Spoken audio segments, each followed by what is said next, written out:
بسم اللہ الرحمن الرحیم۔ السلام علیکم۔ آج ایک نئی ویڈیو کے ساتھ میں ہوں ارشد محمود۔ چلے شروع کرتے ہیں آج کی یہ ویڈیو۔ دوسرے دن سلطان عماد الدین زنگی نے نماز فجر میں اپنے لشکر کی امامت کی۔ پھر طویل دعا مانگنے کے بعد اس نے اپنے سپاہیوں کو قلعے کی فصیل کے مختلف حصوں پر حملہ آور ہونے کا حکم دیا۔ منجنیقوں سے 28 دن تک مسلسل سنگ باری کی گئی، یہاں تک کہ سامنے کی فصیل میں بڑے بڑے شگاف پڑ گئے اور مسلمان سپاہی قلعے میں داخل ہو گئے۔ بعض مورخین کا خیال ہے کہ سلطان عماد الدین زنگی نے بارودی سرنگیں بچا کر قلعے کی فصیل اڑا دی تھی، لیکن ہمارا خیال ہے کہ 1144 میں بارود ایجاد نہیں ہوا تھا۔ یہ عیسائی مورخین کا جھوٹ اور بہتان ہے۔ وہ بارودی سرنگوں کا ذکر کر کے یہ ثابت کرنا چاہتے ہیں کہ قلعہ شکنی میں سلطان عماد الدین زنگی کی جانبازی اور جنگی حکمت عملی کا کوئی عمل دخل نہیں تھا۔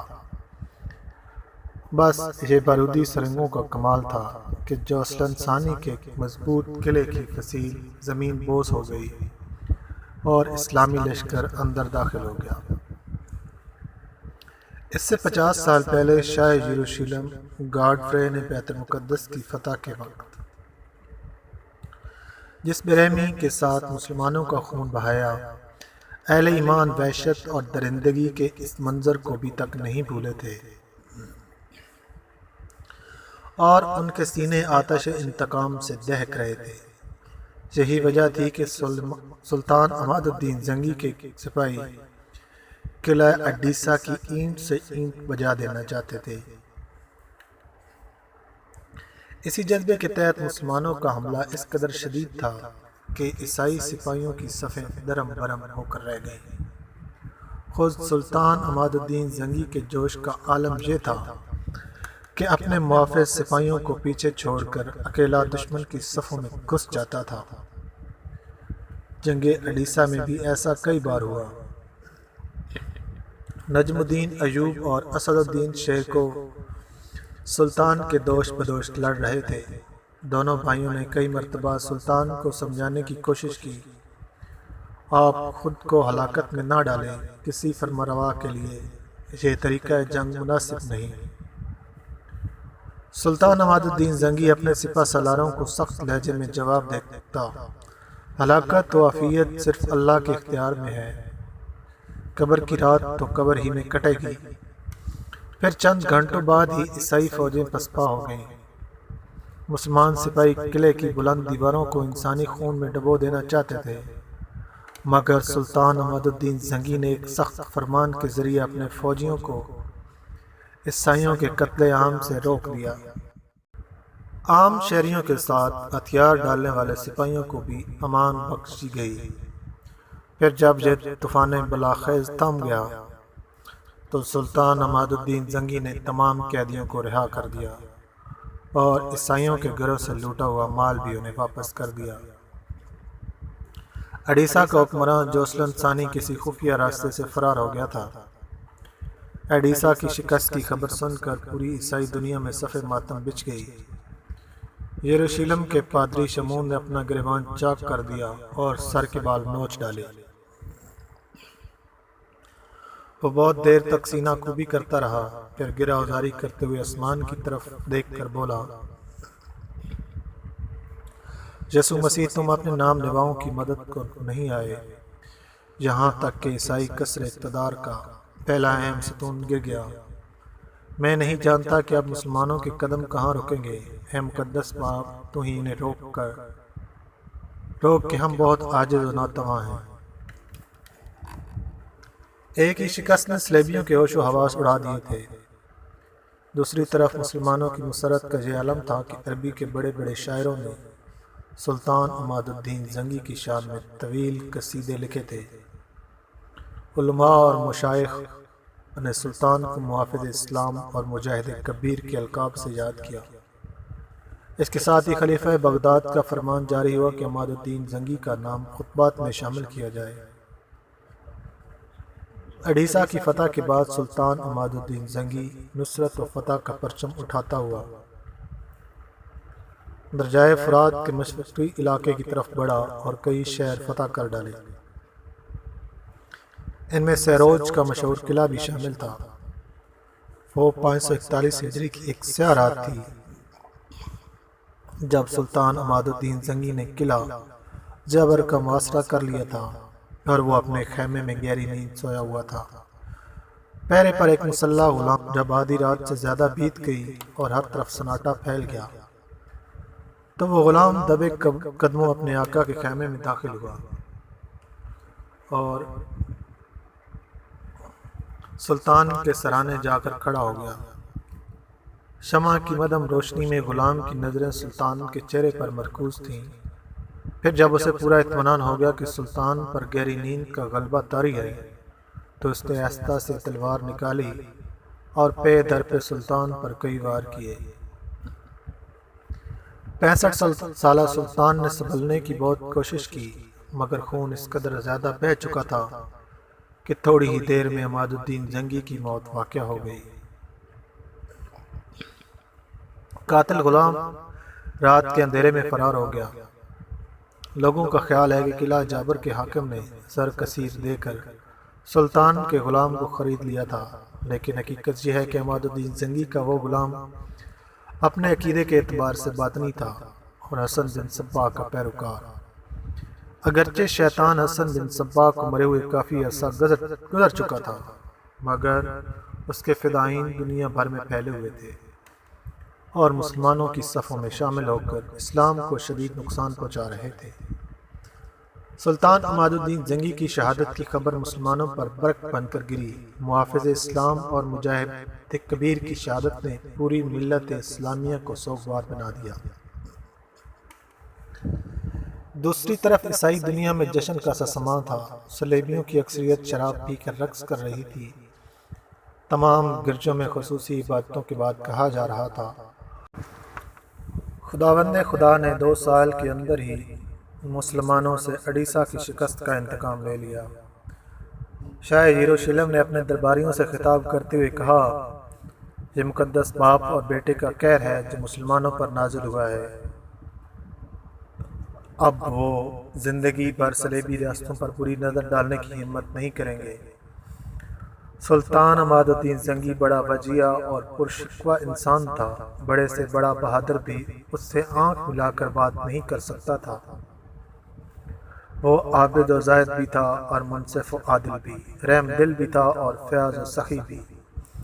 وہ سربلندی اسلام کے لیے زندہ رہا اور اسی مقصد کی تکمیل کے لیے اپنی جان بھی نذر کر دی۔ سلطان عماد الدین زنگی کا مشہور قول ہے، میں ریشم کے نرم بستر سے، گھوڑے کی پشت کو، دلکش راگ سے جنگ کے شور کو اور زہرا جبینوں کے میٹھے سروں سے ہتھیاروں کی چھنکار کو زیادہ پسند کرتا ہوں۔ جب سلطان عماد الدین زنگی کی شہادت کی خبر موصل پہنچی تو پورے شہر پر کسی ماتم کرنے کا گمان ہونے لگا۔ لوگ روتے ہوئے اپنے گھروں سے شاہراہوں پر نکل آئے۔ وہ سلطان کی دریا دلی اور حیا پروری کا ذکر کر کے زار و قطار رو رہے تھے۔ آج وہ شخص اس دنیا سے رخصت ہو گیا جو ہماری عزت و آبرو اور جان و مال کا محافظ تھا اور راتوں کو اس لیے جاگتا تھا کہ ہم لوگ اپنے گھروں میں سکون کی نیند سو سکیں۔ اللہ اس کی قبر کو نور سے بھر کے، وہ ہمارے حق میں بڑا ہی مہربان تھا۔ موصل میں ایک اور گھر بھی تھا جس کے در و دیوار پر ماتمی فضا چھائی ہوئی تھی۔ یہاں نجم الدین ایوب کی بیوی زبیدہ اور اس کے 4 بیٹے توران شاہ، شمس الدولہ، یوسف اور ملک عادل رہتے تھے۔ سلطان عماد الدین زنگی کی شہادت نے زبیدہ کو اس قدر اضطراب میں مبتلا کر دیا تھا کہ وہ اپنے آنسوؤں پر قابو نہ رکھ سکی تھی۔ ماں کو روتے ہوئے دیکھ کر یوسف یعنی صلاح الدین بھی بے قرار ہو گیا تھا۔ ام محترم، آپ کیوں روتی ہیں؟ یوسف نے ماں سے دردمندانہ لہجے میں سوال کیا۔ اس وقت اس کی عمر 9 سال تھی۔ ہمارے محسن سلطان عماد الدین زنگی شہید کر دیے گئے، زبیدہ نے انتہائی رقت آمیز لہجے میں کہا۔ یہ المناک خبر سن کر یوسف بھی اداس ہو گیا اور اسے وہ مناظر یاد آنے لگے جب سلطان شہید اس کے ساتھ نہایت شفقت اور محبت سے پیش آتا تھا۔ ایک بار عماد الدین زنگی نے موصل میں ایک خصوصی مجلس قرات آراستہ کی تھی اور اس میں کم سن بچوں کو تلاوت قرآن کریم کی دعوت دی تھی۔ شرکاء میں 7 سالہ یوسف صلاح الدین بھی شامل تھا۔ عام طور پر علماء کے بچوں نے اس مجلس قرات میں شرکت کی تھی۔ صرف یوسف ایک سپہ سالار کا بیٹا تھا۔ پھر جب یہ قرات کا مقابلہ شروع ہوا تو کئی بچوں نے نہایت خوش الہانی کے ساتھ آیت مقدسہ کی تلاوت کی، مگر جب یوسف کی باری آئی تو اس نے سلطان عماد الدین زنگی کے ساتھ تمام شرکائے مجلس کو رلا دیا۔ اس محفل قرات میں موصل کے بڑے بڑے علماء بھی موجود تھے۔ یوسف کی آواز میں بے پناہ سوز تھا اور اسی وجہ سے وہی پہلے انعام کا مستحق قرار پایا۔ سلطان عماد الدین زنگی نے بڑے والہانہ انداز میں یوسف صلاح الدین کو مخاطب کرتے ہوئے کہا، لڑکے میرے قریب ہو۔ یوسف اپنی جگہ سے اٹھا اور سلطان عماد الدین زنگی کی مسند کے قریب پہنچا۔ سلطان نے بڑی محبت سے یوسف کی پیشانی کو بوسہ دیا اور پھر اس کے باپ نجم الدین کو مخاطب کرتے ہوئے کہا، تمہارے بیٹے کی آواز میں بڑا سوز ہے، مجھے یقین ہے کہ اس کے سینے میں بھی اسلام کا درد ہوگا۔ نجم الدین ایوب اور اسد الدین شیرکو کے سر فخر سے بلند ہو گئے۔ پھر سلطان عماد الدین زنگی نے یوسف کو اشرفیوں کی ایک بڑی تھیلی انعام کے طور پر دی، پھر پلٹ کر اپنے خادم خاص سے کہا جو مسند کے نزدیک سلطان کے پیچھے کھڑا تھا، میری تلوار لے کر آؤ۔ خادم خاص تیزی کے ساتھ محفل سے نکلا اور پھر کچھ دیر بعد ہی سلطان عماد الدین زنگی کی تلوار لے کر حاضر ہوا۔ یوسف صلاح الدین اشرفیوں کی تھیلی لیے خاموش کھڑا تھا۔ دوسرے شرکائے مجلس بھی حیرت و سکوت کے عالم میں تھے کہ آخر سلطان نے اپنی تلوار کیوں طلب کی ہے۔ پھر حاضرین مجلس کی سکوت امیز حیرت اس وقت دور ہوئی جب سلطان عماد الدین زنگی نے اپنی شمشیر یوسف کی طرف بڑھاتے ہوئے کہا، یہ تمہارا خصوصی انعام ہے، ایک قاری کو مجاہد بھی ہونا چاہیے۔ اس واقعے کو یاد کر کے یوسف کی آنکھوں میں آنسو آ گئے۔ اس نے رقت آمیز لہجے میں اپنی والدہ سے سوال کیا، سلطان کس جنگ میں شہید ہوئے؟ سلطان کو اللہ نے میدان جنگ میں شکست کا منہ نہیں دکھایا۔ زبیدہ کی آنکھوں سے مسلسل آنسو جاری تھے۔ ایک نمک حرام اور بے ضمیر غلام نے سوتے میں حملہ کر دیا اور سلطان جم حق ہو گئے۔ ایک غلام اپنے آقا کی جان کیسے لے سکتا ہے؟ یہ بات معصوم یوسف کی سمجھ سے بالاتر تھی۔ وہ غلام منافق تھا۔ زبیدہ نے انتہائی نفرت آمیز لہجے میں کہا، منافق کون ہوتا ہے؟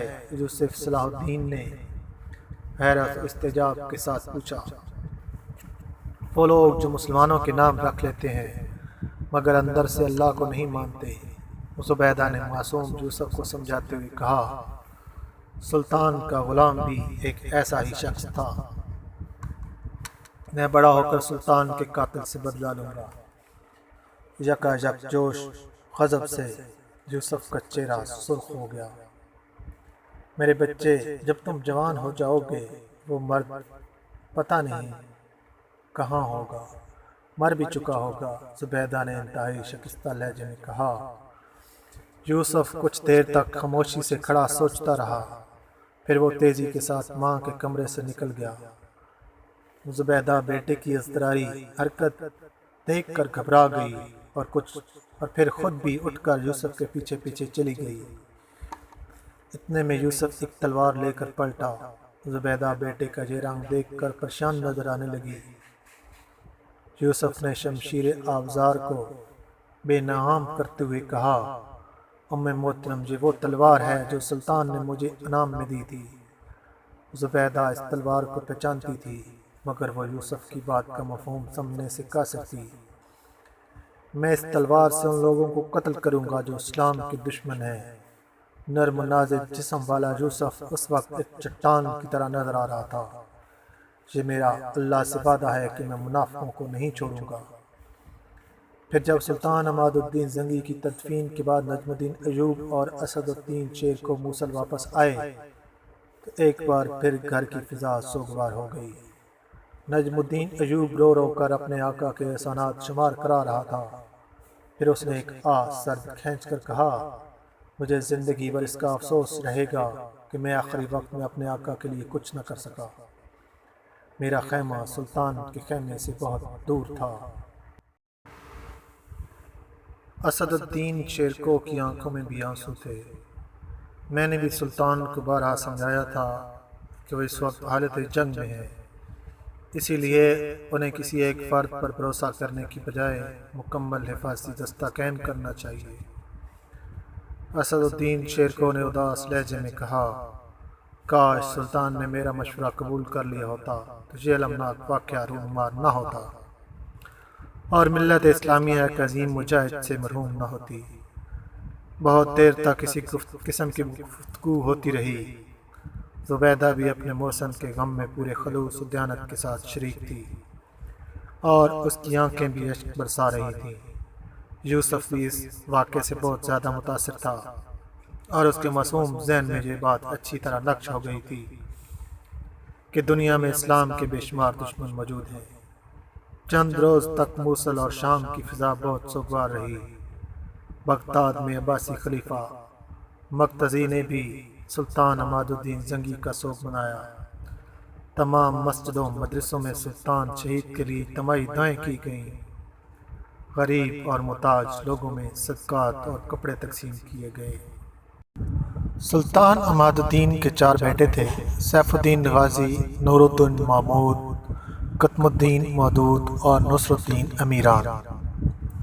زنگی خاندان کے دشمن اس بات کا انتظار کر رہے تھے کہ حصول اقتدار کے لیے چاروں بھائیوں میں تلواریں کھینچی جائیں، پھر خون کے درجہ بہیں گے اور اس طرح ہمیشہ کے لیے عماد الدین زنگی کے وارثوں کا خاتمہ ہو جائے گا۔ اس تماشے کے منتظرین میں جوسلن ثانی اور ہزاروں عیسائی بھی شامل تھے، جنہوں نے اڈیسہ کے معرکے میں سلطان عماد الدین زنگی کے ہاتھوں شکست کھائی تھی، مگر بدخواہوں کی شدید خواہش کے باوجود یہ خون رنگ تماشا نہ ہو سکا اور اللہ نے اس سنگین گھڑی کو سلامتی کے ساتھ ٹال دیا۔ اقتدار کی منتقلی کا مسئلہ بحسن و خوبی حل ہو گیا۔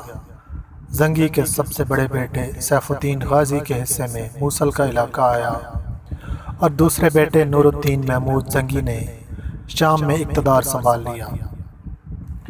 عیسائی دنیا جس نے سلطان عماد الدین زنگی کی شہادت پر رقص و شراب کے ساتھ جشن منایا تھا، سلطنت کی اس تقسیم پر بہت زیادہ خوش نظر آ رہی تھی۔ صلیبیوں کے خیال میں زنگی کی فوجی طاقت 2 حصوں میں بٹ گئی تھی، جو عیسائیوں کے لیے انتہائی نیک شگون تھا۔ اس صورتحال سے فائدہ اٹھاتے ہوئے آرمینیا کے عیسائی باشندوں نے ایک نئی چال چلی۔ ان لوگوں نے اپنے ایک معتمد شخص کو بڑی رازداری کے ساتھ انطاکیہ بھیجا۔ اڈیسہ کی طرح یہ بھی ایک مضبوط عیسائی ریاست تھی۔ اڈیسہ کا حکمران جوسلن ثانی فرار ہو کر انطاکیہ چلا گیا تھا۔ جوسلن ثانی نے آرمینیا کے مزید باشندوں کی طرف سے بھیجا ہوا خط پورے انہماک کے ساتھ پڑھا، جس میں واضح طور پر لکھا گیا تھا، عظیم جوسلن کو معلوم ہونا چاہیے کہ خونخوار عماد الدین زنگی کی سلطنت 2 حصوں میں تقسیم ہو چکی ہے۔ زنگی کے دونوں بیٹے اپنے باپ کی طرح جنگجو مرد میدان بھی نہیں ہیں۔ مزید یہ کہ انہیں ابھی دونوں بھائی اپنے اپنے انداز میں حکومت کے انتظامات مضبوط کرنے میں مصروف ہیں۔ مقدس باپ اور بیٹے نے صلیب کی سربلندی کے لیے ہمیں ایک اور سنہری موقع فراہم کیا ہے۔ اس سے پہلے کہ زنگی سلطنت میں استحکام پیدا ہو، آپ بلا تاخیر مسلمانوں سے اڈیسہ کی شکست کا انتقام لے کر اہل صلیب کے دلوں کو قرار اور عیسائیوں کو سرخروغ ہونے کا موقع فراہم کریں۔ آرمینیا کے معززین کا خط پڑھ کر جوسلن ثانی کے ہونٹوں پر ایک فتنہ گر اور عیار مسکراہٹ ابھر آئی۔ پھر اس نے وہ خط انطاکیہ کے حاکم ڈمورا کی طرف بڑھا دیا، جو اپنے مذہبی تعصب میں یا شاہ یروشلم گاڈفرے اور جوسلن ثانی سے کسی طرح بھی کم نہیں تھا۔ ڈیمورا نے آرمینیا کے باشندوں کی طرف سے بھیجے جانے والے دعوت نامے کی ایک ایک حرف کو بہت غور سے پڑھا اور اڈیسا کے شکست خوردہ حکمران کی طرف سوالیہ نظروں سے دیکھتے ہوئے بولا، عظیم جوسلن کے کیا ارادے ہیں؟ جوسلن ثانی نے اس موقع کو غنیمت جانا اور ڈیمورا کے مذہبی جذبات کو بھڑکاتے ہوئے انتہائی جذباتی لہجے میں بولا، اس کے سوا میری زندگی کا کوئی مقصد نہیں کہ میں صلیب کے نام پر قتل ہو جاؤں یا پھر اپنے عظیم پیغمبر کی طرح صلیب پر چڑھا دیا جاؤں۔ یہ کہتے کہتے جوسلن ثانی بہت زیادہ غمزدہ نظر آنے لگا اور اس کی آنکھوں سے بھی ہلکی ہلکی نمی چھلکنے لگی تھی۔ انطاکیہ کا حاکم ڈیمورا جوسلن کی باتوں سے بہت زیادہ متاثر ہوا۔ میں اس سلسلے میں آپ کی کیا مدد کر سکتا ہوں؟ شکست خوردہ جوسلن کے دل میں حکمران کا جذبہ بڑی شدت کے ساتھ دوبارہ کروٹ لینے لگا تھا۔ ڈیمورا کو جذباتی پا کر اس نے بڑی عیاری کے ساتھ ایک اور چال چلی، کچھ سپاہی تو میرے ساتھ ہیں مگر ان کی تعداد ایک بڑی جنگ کے لیے کافی نہیں۔ اگر حاکم انطاکیہ اپنی کچھ فوج عنایت کر دیں تو میں دوبارہ اڈیسا کے قلعے پر صلیبی پرچم لہرا سکتا ہوں۔ کچھ مذہبی جذبات کا اشتعال اور کچھ جوسلن ثانی سحر انگیز تقریر کا اثر، ڈیمورا فوراً راضی ہو گیا اور پھر بڑی رازداری کے ساتھ اڈیسا پر حملے کی منصوبہ بندی شروع ہو گئی۔ سلطان عماد الدین زنگی کی سلطنت دو بھائیوں میں تقسیم ہونے کے بعد نجم الدین ایوب اپنے بیوی بچوں کو لے کر موصل سے شام چلا گیا، جو سلطان نور الدین زنگی کے حصے میں آیا تھا۔ نجم الدین ایوب کو سلطان عماد الدین زنگی مرحوم کے دونوں بیٹوں سیف الدین غازی اور نور الدین محمود سے محبت تھی، مگر وہ سلطان نور الدین زنگی سے خاص عقیدت رکھتا تھا اور اس کی ایک ہی وجہ تھی کہ سلطان نور الدین زنگی اپنے بڑے بھائی کے مقابلے میں زیادہ پاک باز نوجوان تھا۔ سلطان نور الدین زنگی نے بھی نجم الدین ایوب کی شاندار پذیرائی کی اور اسے اپنی فوج کا سالار بنا دیا۔ اس کے ساتھ ہی سلطان اس وقت کے مشہور عالم ابن سرون کو قاضی کے عہدے پر فائز کر دیا اور انہیں یہ ذمہ داری بھی سونپ دی کہ شام کے بڑے بڑے شہروں میں درس گاہیں قائم کریں تاکہ مسلمانوں میں تعلیم عام ہو۔ ابن سرون کے قاضی ہونے کے سب سے بڑا فائدہ یوسف صلاح الدین کو پہنچا۔ اس وقت یوسف کی عمر صرف 10 سال تھی۔ اگرچہ اپنے والد نجم الدین کے اصرار پر اس نے گھڑ سواری، تیر اندازی اور شمشیر زنی کی تربیت حاصل کرنی شروع کر دی تھی، لیکن حقیقتاً اس کا دل کتابوں کی طرف مائل تھا۔ وہ اپنا بیشتر وقت قاضی ابن سرون کی خدمت میں گزارتا تھا اور ان کی تقریریں بہت غور سے سنتا تھا۔ ابھی سلطان نور الدین زنگی اپنی سلطنت کے استحکام میں مصروف تھا کہ شعبہ جاسوسی کے نگران ارکم نے سلطان کو ایک پریشان کن اطلاع دیتے ہوئے کہا، اڈیسا کی آزادی خطرے میں ہے، بھگوڑا جوسلن ثانی دوبارہ حملے کی تیاری کر رہا ہے۔ سلطان نور الدین زنگی نے بڑی حیرت سے یہ خبر سنی۔ ہماری اطلاع کے مطابق بابا مرحوم مغفور نے جوسلن کی کمر ہمیشہ کے لیے توڑ دی تھی، پھر وہ اپاہج انسان اڈیسا پر جلغار کس طرح کر سکتا ہے؟ صلیبیوں نے اسے نئی بھی ساکھیاں دی ہیں، ارکم نے وضاحت کرتے ہوئے کہا۔ انطاکیہ کا حاکم ڈیمورا اس کی پشت پر ہے۔ مزید یہ کہ آرمینیا کے عیسائی باشندوں نے بھی جوسلن کو مالی مدد دینے کا وعدہ کیا ہے۔ سلطان نور الدین زنگی نے فوراً اپنے سالار نجم الدین ایوب اور اس کے چھوٹے بھائی اسد الدین شیرکوہ کو خلوت میں طلب کر لیا۔ پھر دونوں بھائیوں نے سلطان کو ایک ہی مشورہ دیا کہ بلا تاخیر اڈیسا کی طرف پیش قدمی کی جائے تاکہ سلطان مرحوم کی اس تاریخ ساز فتح کو برقرار رکھا جائے۔ سلطان نور الدین زنگی اپنا لشکر لے کر قہرناک آندھی کی رفتار سے اڈیسا کی طرف بڑھے، مگر اس سے پہلے نومبر 1146 عیسوی میں جوسلن ثانی نے اڈیسا پر آدھی رات کے وقت شب خون مارا اور گہری نیند میں ڈوبے ترکمان پہرے داروں کو قتل کر کے شہر پر قبضہ کر لیا۔ اس کے بعد عیسائی حکمران اور اس کے فوجیوں نے اپنے جسموں سے انسانیت کی قبائیں اتار کر وحشی درندوں کی کھالیں پہن لیں۔ پھر وہ اپنے خون خوار دانتوں اور نکیلے پنجوں کے ساتھ اڈیسہ کے مسلمانوں پر چپٹ پڑے۔ صلیبیوں کے جنون کا یہ عالم تھا کہ انہوں نے مسلمان بوڑھوں اور بچوں کو بھی اپنے گھوڑوں کی ٹاپوں سے روند ڈالا۔ پردادار اور معصوم دوشیزاؤں کی بے آبرو کی گئی، پھر انہیں قتل کر کے ان کی لاشیں عام راستوں پر پھینک دی گئیں۔ جو اسلم ثانی گھوڑے کی پشت پر سوار شہر کے گرد و نواح میں ایک درندے کی طرح دوڑتا ہوا پھر رہا تھا، وہ بار بار اپنی شمشیر کو ہوا میں لہراتا اور فاتح اڈیسہ سلطان عماد الدین زنگی مرحوم کی روح کو خاطب کر کے کہتا، تو اپنے ہم مذہبوں کا حشر دیکھ رہا ہے۔ پھر خود ہی جواب دیتا، مگر تو کیسے دیکھ سکتا ہے کہ تیری ہڈیاں بھی قبر میں گل سڑ کر خاک ہو چکی ہوں گی۔ مسلمانوں کے اس قتل عام سے فارغ ہو کر جو اسلم ثانی اڈیسہ کے قلعے کی طرف بڑھا۔ قلعے کے محصور مسلمانوں نے بڑی شجاعت کے ساتھ جو اسلم کی فوج کا مقابلہ کیا۔ پھر جب مسلمانوں کے دلوں میں یہ خدشات ابھرنے لگے کہ وہ پسپا ہو جائیں گے اور صلیبی لشکر ان پر غالب آ جائے گا، تو عین اسی وقت تائید غیبی کی طرح سلطان نور الدین زنگی اپنی تازہ دم فوج کے ساتھ اڈیسہ آ پہنچے۔ یہ ایک آفت ناگہانی تھی جسے دیکھ کر جو اسلم ثانی بدحواس ہو گیا۔ اس کی پشت پر سلطان نور الدین زنگی کا لشکر تھا اور مقابل قلعہ اڈیسہ کے محافظ سپاہی، گویا صلیبی لشکر چکی کے دو پاٹوں کے درمیان تھا۔ پھر تھوڑی ہی دیر میں جنگ کا نقشہ بدل گیا۔ مجاہدین اسلام کے نیزے صلیبی سپاہیوں کی ہڈیاں توڑ کر سینوں کے پار ہونے لگے اور ان کے سر پکی ہوئی فصل کی طرح کٹ کر زمین پر گرنے لگے۔ جو اسلم ثانی بڑی مشکل سے جان بچا کر بھاگا، اس کے ساتھ بچے کچے عیسائی سپاہی بھی تھے جن کی تعداد بہت مختصر تھی۔